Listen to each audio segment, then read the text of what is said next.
আজকে আমি পা ব্যথার জন্য মাত্র 4টে এক্সারসাইজ দেখাবো।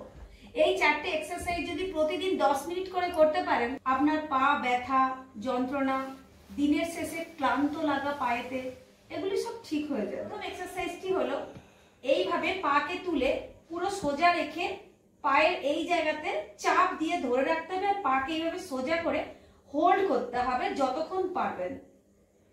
মিনিমাম তো আপনাকে 30 to 60 সেকেন্ডস করতে হবে। এইভাবে হোল্ড করবেন। এতে কি হবে, আমাদের এইগুলোতে যে যন্ত্রণা ব্যথা হয় সেই জায়গাগুলোতে এক্সারসাইজ হয়ে যাবে এবং আপনি সাথে সাথেই আরাম পেয়ে যাবেন। এইভাবে ধরবেন, ছাড়বেন।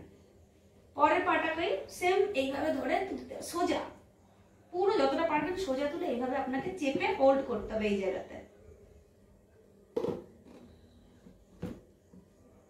ধীরে ধীরে ছাড়বেন।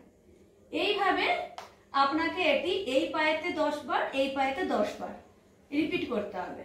সেকেন্ড এক্সারসাইজটি হলো এইভাবে পাকে সোজা রেখে সামনে পেছনে, সামনে পেছনে,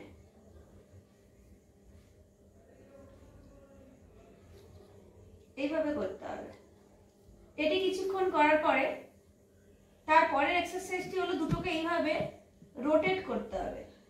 একবার ক্লকওয়াইজ করে পরে আবার অ্যান্টি ক্লকওয়াইজ করতে হবে, এইভাবে। ওকে, দেন পায়ের টো গুলোকে এইভাবে, আঙুলগুলোকে এইভাবে এরকম করতে হবে।